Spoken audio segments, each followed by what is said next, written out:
이제 지식 성장 프로젝트 자신감.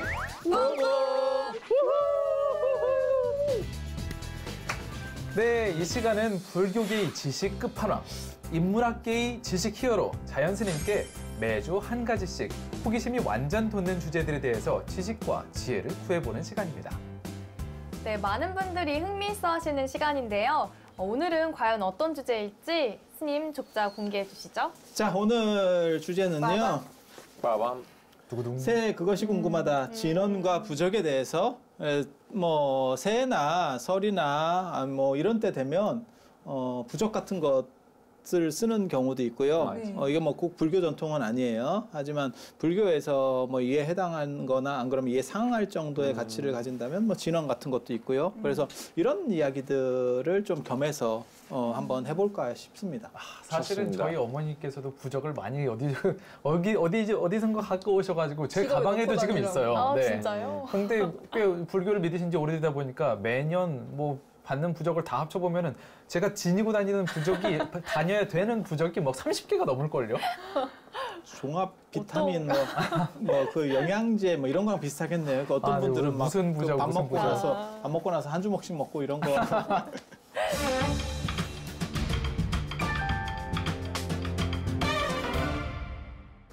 진언 문화가 있고 부적 문화가 있고 두 가지 문화가 완전히 코드가 달라요. 그래서 진언이라고 하는 거는 어떤 언어적인 문화, 언어에 대한 신뢰가 존재하는 문화에서는 사실 이런 진언 문화가 있고, 진언이라는 게 어떤 진실어, 진실된 말은 에너지가 있다. 이런 얘기 혹시 들어보셨어요? 네. 특히 불교를 잘 모르시는 분들도 뭐 옴, 이런 단어는 뭐 이렇게 힘이 있다. 그거 되게 에너지가 재밌는 있다. 거예요. 네, 이런 거 옴이라고 많이. 하는 거는 분명히 불교에서 나온 진언인데 동아시아의 부적 문화하고 겹쳐지면서 어떤 일이 벌어지냐면 글자 만다라. 글자를 그냥 쓰는 거예요. 그러면 그게 부적처럼 돼버리는 거예요. 그런 걸 보고 글자 만다라라고 하는 거고. 그러니까 인도부터 유럽까지는 언어에 대한 신뢰 문화가 있어요. 그래서 가장 재밌는 것 중에 하나가 그거잖아요. 성서의 첫 구절에 보면 태초에 말씀이 있었다. 언어에서부터 시작하잖아요. 그런데 동아시아 이 중국 문화권 같은 경우는요, 언어를 비신뢰합니다. 언어보다도 침묵하고 행동하는 사람이 대단한 사람이다. 그래서 주역의 개사전이라고 하는 데를 보면 언부진의 말로는 뜻을 다 할 수 없고 입상의 진이, 그래서 부호를 가지고 그림을 가지고 진실한 뜻을 드러낼 수 있다. 그게 이제 주역 이제 8쾌, 우리식으로 말하면 태극기입니다. 그래서 제가 그런 얘기 하거든요. 태극기야말로 전 세계에서 가장 철학적인 국기다. 원래는 지금 건공감리 이렇게 4개의 사쾌만 그려져 있지만 원래는 건태, 이진, 송간, 간곤 이렇게 해서 8개가 그려지는 거예요. 1882년에 편했어요. 오. 한국 분이시라니까요. 맞아, 한국 분이죠. 뒤에 대해 공부하다 보니까 한국분이죠. 바뀐 거 아니에요. 그거 이제 그거는 조선의 국기였다가 처음에 넣다가 이제 이거 바꾸자고. 그러니까 그게 8궤였던 거죠. 네. 8궤에서 이제 영화 같은 데 보면 그런 거 있잖아요. 홍콩 영화나 이런 데 보면 그다음에 당시 영화에 보면 8개 해가지고 이제 그 거울 딱 해서 이렇게 딱 비치면 이게 탁 하고 뭐 이런 그런 식으로. 그게 이제 주역이라고 하는 책이 어떤 부호를 가지고 상징들을 해석해내는 책들인데 그게 이제 그림이에요, 그림. 그래서 그 주역이 되게 재밌는 게 도가하고 유교의 공통경전이에요. 그래서 동아시아의 전통에서는 어떻게 보면 가장 영향력이 큰 책 중에 하나입니다. 그래서 조선시대 후기에도 주자의 얘기가 아니면 그 당시에는 사문난적이라고 그래가지고 다 죽이는 시절이거든요. 약사발, 보약이 내려와요. 그래서 그걸 먹으면 죽어요. 약사발이 그 짐새족. 극단적. 짐새족. 그래서 그게 이제 짐새 깃털을 이렇게 넣어가지고 하면 그게 이제 그걸 쓰거나 안 그러면 부자탕을 해서 먹으면 그리고 바로 안 죽어요. 그래서 그거는 이제 드라마 같은 데서 나오는 거고, 그게 이제 예전에 보면 이제 우암 송시열이 백호 윤유를 죽일 때 보면 중용에 대한 주석을 주자하고 좀 다르게 썼는데 그걸 가지고 빌미를 잡아서 주자하고 다른 말을 한다. 그게 사문난적이에요. 우리 문파에 쉽게 말해서 우리 쪽에서 저거는 난신적자, 저건 아주 나쁜 놈이다. 이래서 죽여버리거든요. 그래서 그때 맨 마지막에 백호 윤유가 죽을 때 한 유명한 말이 있어요. 주자는 알고 나는 모른단 말이냐. 왜 나는 해석을 달리할 수 없느냐. 그게 주자의 경전도 아니고 주자도 해석한 사람일 뿐인데 그게 조선 후기의 경직성이라는 거예요. 그게 조선이 결국 몰락할 수밖에 없는 몇 가지 텍스트만 놓고 그것만 계속 외우는 식으로 하니까 사회가 발전할 수 없죠. 그래서 그런 식들이 존재하는 게 어떻게 보면 그런데 그런 경직성이 존재할 때도 주역은 예외였었어요. 그러니까 주역은 그만큼 다양성이 용인되는 거고 그게 주역이 최고의 경전. 그래서 논어에도 봐도 나이 40이 돼서 읽어도 늦지 않다. 라고 할 정도로. 그다음에 가죽끈이 3번 끊어질 정도로 읽었다. 봉자가. 책을 묶는다는 게 이렇게 묶는 게 아니고요. 이렇게 묶기 때문에 이렇게 왔다 갔다 하다 보면 예전에는 가죽끈이 잘 끊어집니다. 쉽게 달았죠. 예전 지금처럼 옆에만 이렇게 묶으면요. 그 죽었다 깨나도 가죽끈 안 끊어져요. 그래서 그런 이유들이 있어요. 그래서 동아시아 전통에서는 어떤 부호나 상징, 그림이라고 하는 문화가 있는 거고 그 다음에 말이라고 하는 건 신뢰하지 않아요. 언어에 대한 신뢰성이 떨어지는 이유는 어떤 것 때문에 한자 때문에 그래요. 한자가 상형 문자고 애매어들이 많아요. 그래서 제가 이제 대표적으로 예를 들 때 한자는 그리고하고 그러나가 같은 문자를 가지고 써요. 마리을 일자 하나를 가지고 써요. 그 이자인가요, 이자? 네, 마리을 일자. 아마 PD님이 다 이렇게 그려서 넣어주실 거예요. 다 알아서 지금 이 정도면 이제 뭐 다 알아서 할 거예요. 제 옆에 이렇게 떠 있을 겁니다. 이렇게. 그래서 그런 게 가능한 상황이라고 하는 게 뭐냐면 언어의 불명확성이에요. 그렇게 되는 이유는 이게 상형 문자에서 출발했기 때문에. 상형 문자 중에서 지금까지 쓰는 언어는 현대적으로 지금까지 쓰는 언어예요. 그러니까 그냥 해석하는 언어가 아니고 그거는 한자밖에 없어요. 그러다 보니까 언어가 불명확하니까 말로 하는 것보다 행동하고 그 뜻이 중요하다라고 하는 식으로 자꾸 하는 거예요. 그래서 득의망언, 득의망전, 장자 곽상조에 보면 득의망언이라는 게 있어요. 득의망언이라는 뜻을 얻으면 말을 잊어버려라. 그러니까 내가 무슨 생각을 하느냐가 중요한 거지. 그래서 이제 우리 전통에도 그런 거 있잖아요. 자기가 이제 말을 하려고 하는데 자기가 말을 잘 못하는 거야. 그러면 내가 뭔 말 하려고 하는지 알지? 이렇게 말하는 경우도 있어요. 그 다음에 그런 식 전통 중에 우리나라를 대표하는 건 정이라는 거예요. 말하지 않아도 알아요. 그게 빨간 파이 선전할 때 딱 나오잖아요. 네. 그렇게. 그게 이 동네 문화인 거예요. 그런데 인도나 이런 데는 더운 지역이고 논리학이 발전 안 돼요. 인도에서부터 유럽까지 다 마찬가지예요. 그래서 제가 그런 말 예전에 했었거든요. 내가 영어도 잘 모르고 잘 모르지만 오바마 대통령이 연설하는 걸 보면 진짜 멋있다. 왜 우리나라 대통령은 저런 연설을 할 수가 없을까? 자유롭고 자기가 생각하는 대로 막 말하는 것 같아요. 근데 우리는 보고 읽어요. 그러니까 그게 뭐냐면 문화가 다른 거예요. 그러니까 언어를 자유롭게 하는 사람에 대해서 약간 여기는 폄하하는 문화가 있는 거예요. 저 같은 경우도 사실 요즘은 시대가 서구화됐기 때문에 예전에는 뭐 맞선을 본다거나 안 그러면 뭐 결혼하려고 상대를 만나게 되면 약간 과묵하고 듬직한 사람을 골랐다면 지금은 유재석 같이 뭐 좀 재미있고 그 다음에 즐겁게 해주는 사람이 인기가 있거든요. 근데 절에서도 저 같은 사람을 싫어하는 사람은 되게 싫어해요. 재치 있으신. 언젠가 절대 변하겠죠. 스님 좀 기다리세요. 그 전에 제가 죽지 싶어요. 걱정하지 마세요. 안 그러면 뭐 냉동인간이 돼서 뭔가를 좀 해보거나. 그래서 지금은 시대가 다른 거예요. 그래서 근엄하고 잘 못 알아듣는 말을 쓰고 한자 어투를 쓰고 그러면 큰 스님인 것처럼 되는 아주 좀 특이한 문화가 있어요. 그래서 못 알아듣게 말해야 큰 스님이에요. 알아듣게 말하면 작은 스님이에요. 그리고 재밌게 얘기하면 경박해요.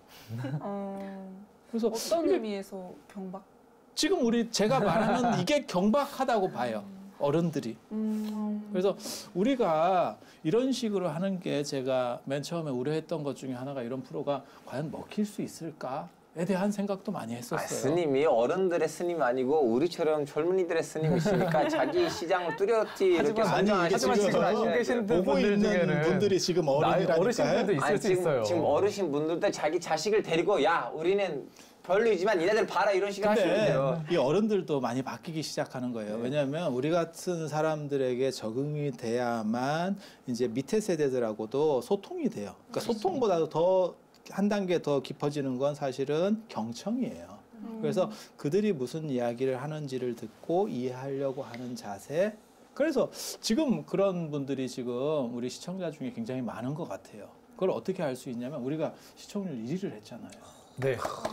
이게 뭔가 자신감 뿜. 먹어주는 거예요. 먹어주는 닫혀 있는 세상에서 그냥 이렇게 자신을 숨기고 살지 마시고 무언가를 드러내는 삶을 여러분들도 자신감 있는 삶을 사시기를 바라면서 자, 본격적인 얘기를 다시 들어가 볼게요. 네. 진원하고 부적입니다. 지난주가 부적 얘기하고 있었죠. 자, 아니 그거 찾아가요.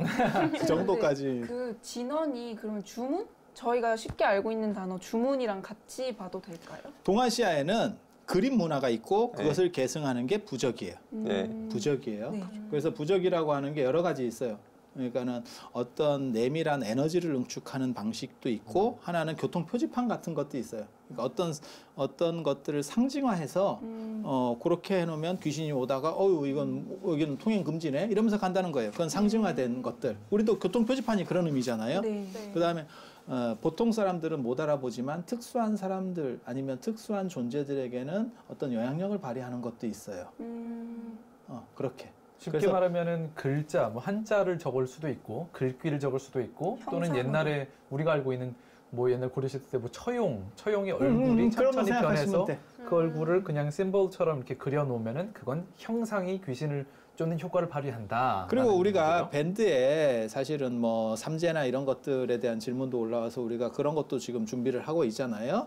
다음이나 뭐 다다음 시간에 그런 것들에 대해서도 얘기를 해드릴 건데 그런 삼재 부적을 보면 이건 다 불교권은 아니에요 원래는. 그런데 삼재 자체가 조금 이렇게 불교하고 다른 전통적인 거하고 섞여 있는 거기 때문에 근데 보면 거기에 3개의 머리를 가진 독수리 이런 부적도 있어요. 그게 뭐냐면 독수리는 눈이 밝고 모든 것을 다 알아챌 수 있으니까 3년 동안 3개 머리가 1년이에요. 그래서 다 막아준다라고. 이건 이제 그림을 통한 상징. 네, 그림을 통한 상징인 거고 부호를 통한 상징들도 있고 때로는 문자가 들어가는 경우도 있어요. 지금 아나운서님, 유홍태 아나운서님 말씀하신 것처럼 그런 다양한 요소들을 써요.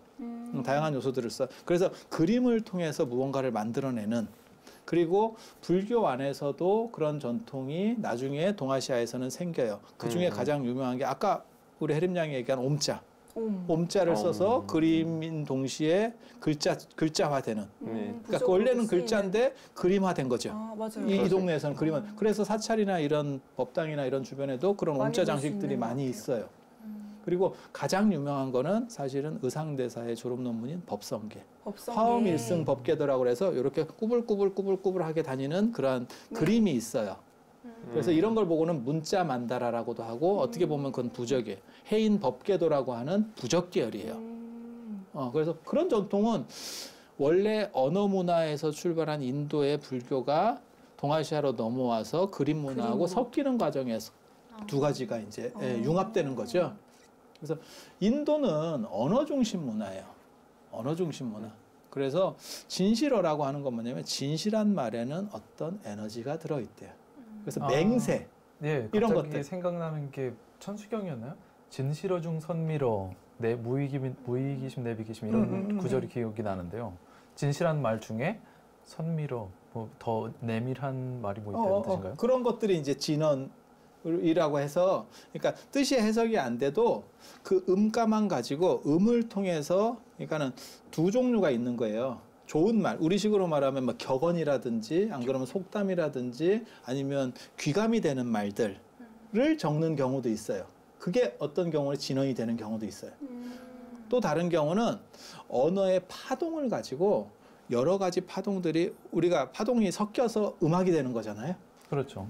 그런 것처럼 여러 가지 파동들을 넣어서 가장 이상적 파동을 만들어내는 거예요. 그러면 그 발음들을 우리가 되풀이하게 되면 우리의 뇌파라든지 우리 주변에 있는 이런 에너지 장들이 좋은 기운으로 바뀐다고 생각하는 거예요. 한마디로 듣기 좋은 소리를 계속 내면 좋은 일이 생긴다, 뭐 좋게 된다 이런 거네요. 그러니까 두 종류가 있는 거예요. 하나는 여기 이제 식물을 키운다고 가정했을 때, 너 사랑해 어쩌고 하더니 애가 더 이제 뭐 잘 커졌다. 제 뭐 친구가 이런 그 얘기 실험을 들어봤잖아요. 진실적으로 했어요. 2개 이렇게 식물이 있었는데 하나는 사랑해 했고 하나는 별로 했는데 똑같은 물 똑같은 그 약을 주는데도 여기 너무 엄청 자랐고 여기는 하나도 안 자랐어요. 그러니까 지금 그런 비슷한 구조라고 생각을 하시면 돼요. 단지 거기서 해석될 수 있는 부분도 있고 해석이 안 되는 부분도 있다는 거예요. 그러니까 에너지 중심으로 결합을 시키면 이게 뜻이 잘 안 통하는 거고 좋은 말 중심으로 그러니까 우리도 지금 뭐 사랑해 이런 것들은 지금은 가장 일반적으로 많이 쓰는 좋은 말 중에 하나인 것처럼 우리가 교육을 받았잖아요. 네.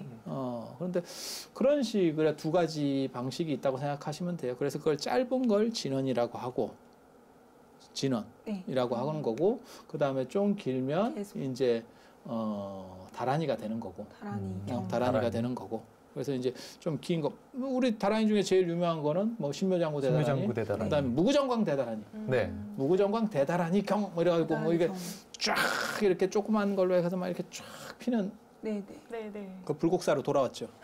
반환 받아가지고 돌아왔죠. 국립박물관에서. 네. 그래서 그런 식의 다란이라고 하는 건 긴 거, 그 다음에 짧은 거는 이제 진원. 진원이나 주, 이렇게 네. 평가를 하는 거고. 제가 좀 궁금한 거는 그런 힘이 있다. 진원엔 이런 힘이 있다고 하는데 정말입니까, 스님?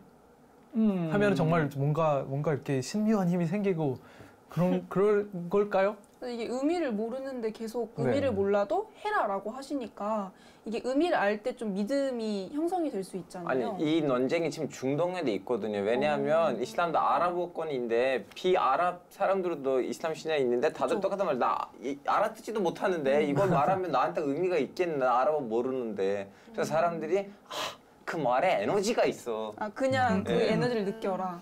그러니까 이 문제가 언제나 나오는 것 중에 하나가 뭐냐면 뜻을 알았을 때 과연 힘을 쓸 수 있느냐에 대한 부분이거든요.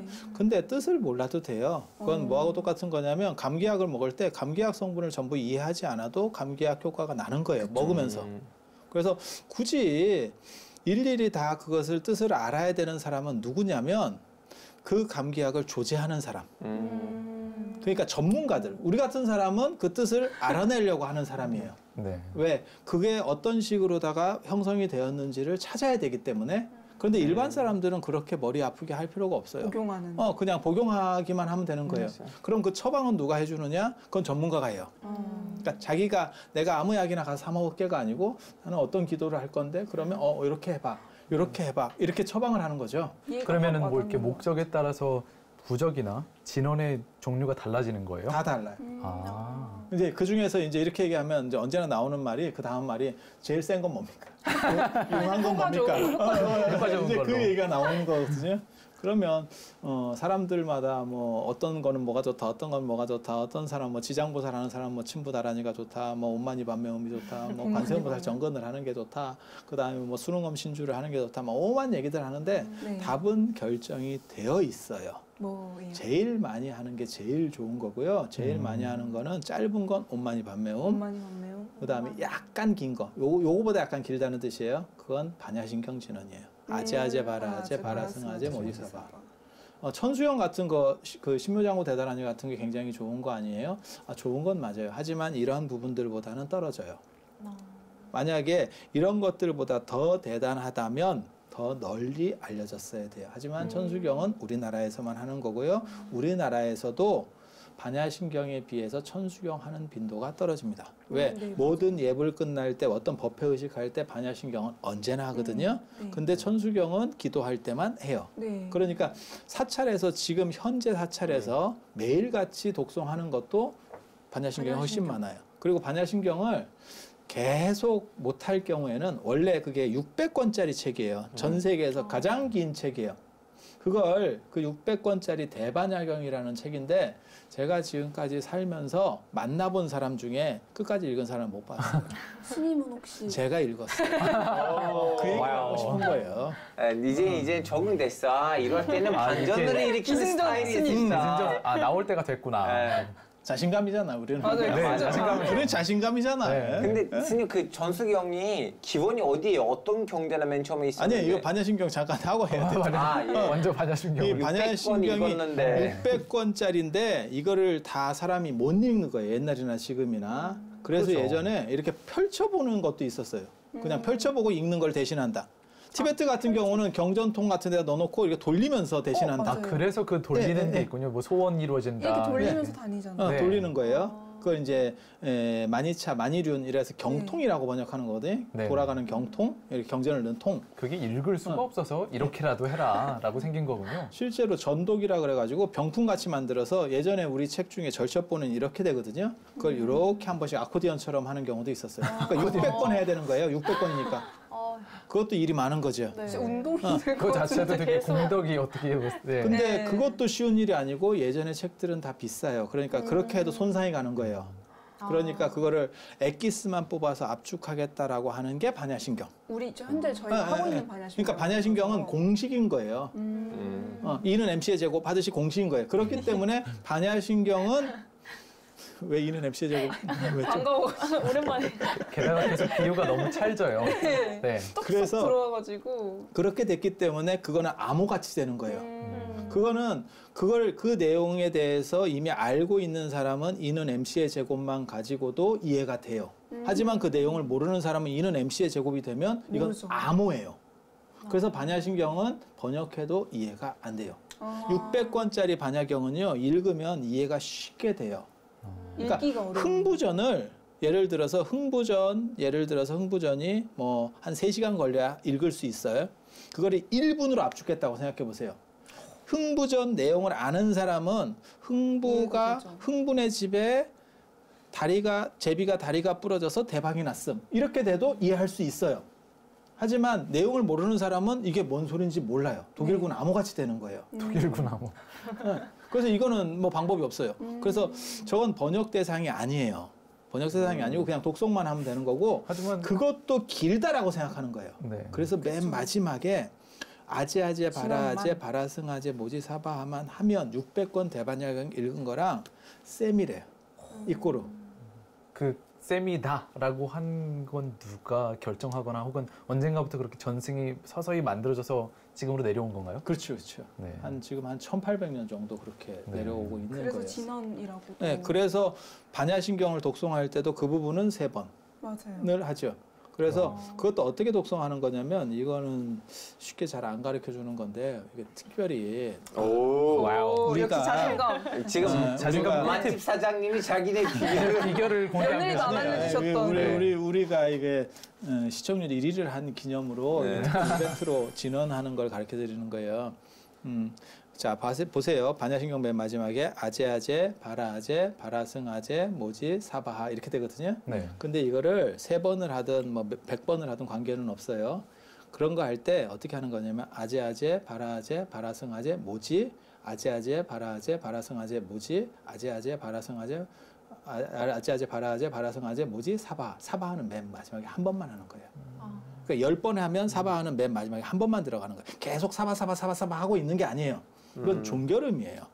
그래서 모든 것은 다 이루어진다. 아멘 같은 거예요. 맨 끝에 한 번만 하는 거예요. 근데 그게 인도말이다 보고 인도 풍습이다 보니까 이 동네 사람들은 모르니까 그냥 끝날 때마다 계속 하는 거예요. 저희는 계속 3번 다 했었던 것 같아요. 원래는 그러는 거 아니에요. 원래는 그래서 꿀팁이네요. 내가 가르쳐 준다라고 하는 거예요. 맞아요. 근데 선생님 제가 궁금한 거, 그 책을 읽으셨잖아요, 600권. 그 책이 다 한자였죠?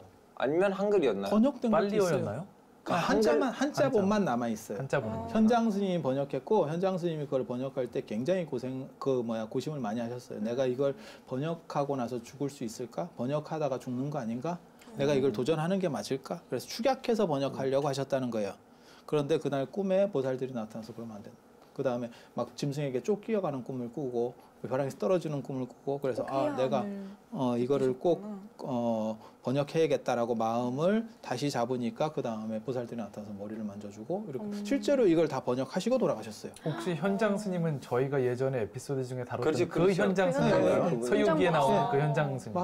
맞아요. 그럼 스님 지금 한국에 있는 그 책이 다 한자로 돼 있고 한글로 없죠? 한글도 있어요. 한글도 이제 생겼어요. 한글 번역본도 다 있어요. 지금 우리나라에서 있는 사찰들 중에서 뭐 많은 불교 신자 여러분은 반야심경을 이제 마하반야 바라밀다심경 이렇게 한자본으로 읽고 계시지만 어떤 사찰들에서는 한글 반야심경을 요즘 독송을 한글이 더 하시더라고요. 많아요. 지금은 조계종에서 한글로 하기로다가 이렇게 기준을 바꿨어요. 그래서 한글로 하고 있는 거고요.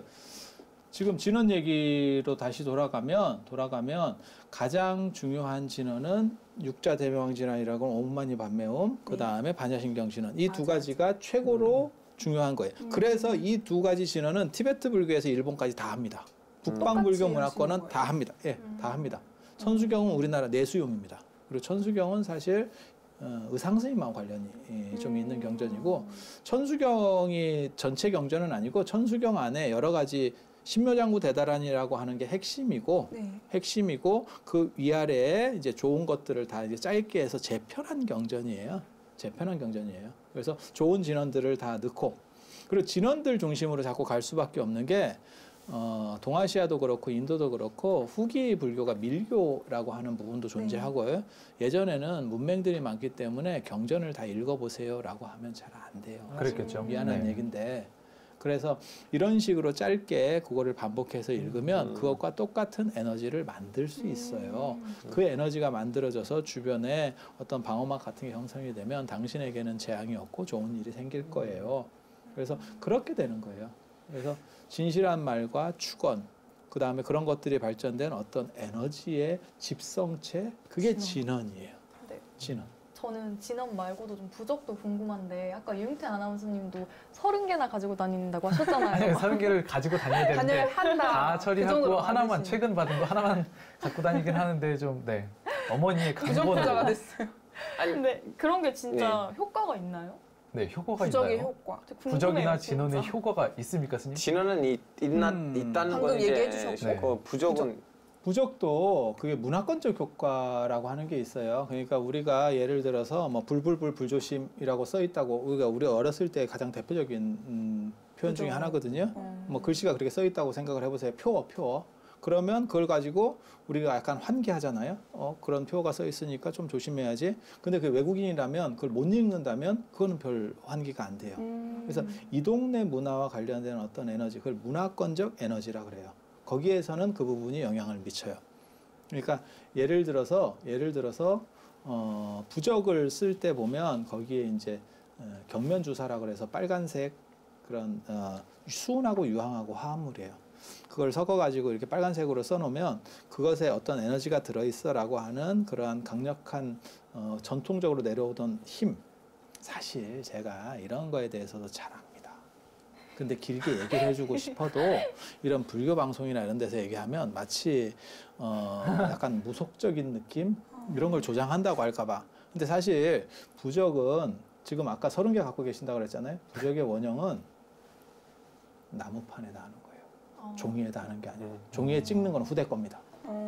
그리고 원판은 나무판에다 하는 거고 그것도 한 500년 이상 된 은행나무나 그 다음에 대추나무나 이런 데 그것도 벼락을 맞아야 돼요. 벽조목이라고 하죠. 이제 벼락에 진짜 그러니까 귀한 벼락의 에너지가 그 안에 있기 때문에 귀신이나 삿된 것들이 감이 오지 못한다고 생각하는 거예요. 그래서 부적 판을 만들어서 가지고 다녀요. 그런 게 이제 포박자, 가롱칠천의 포박자나 이런 도교 문헌들에 나옵니다. 그리고 도장에도 다 그런 식으로 나오는 거고, 근데 그렇게 할 수 없으니까 그 부적을 찍어준 거예요. 판화같이.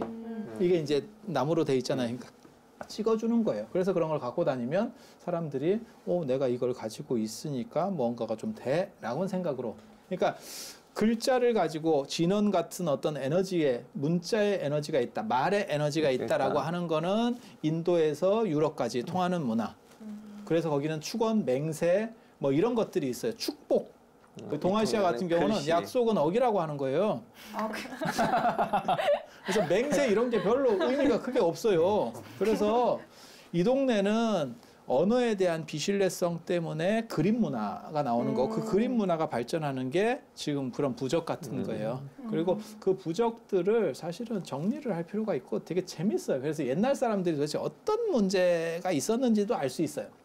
제가 이런 얘기를 한다고 여기에 심취해 있는 사람은 아니에요. 저는 그냥 여러 가지 동아시아 문화들을 하다 보니까 이런 얘기를 하는 거고, 그 다음에 이런 부적과 관련해서 불교에 들어와 있는 지금까지도 유지되고 있는 것가 또 한 가지 있어요. 그게 뭐냐면 금강경 탑다라니. 금강경을 탑처럼 만든. 그건 지금도 쓰고 있어요. 불교에서 뭐 제를 지낼 때라든지 안 그러면 누가 사람이 돌아가셨을 때 보면 이렇게 위에다가 관이라도 하얀색의 덮어주고 긴 종이에 맞습니다. 탑처럼 되어 있는 여러 가지 문자가 탑처럼 되어 있는데 그게 네. 또 어떻게 보면 미로예요. 그래서 맨 위에서부터 시작해서 쭉 내려가면 맨 끝날 때까지 그게 금강경 글자를 다 돌아가는 거예요. 이렇게. 네, 그래서 끝날 때까지 한 구멍으로 다 움직이게 다 되어 있어요.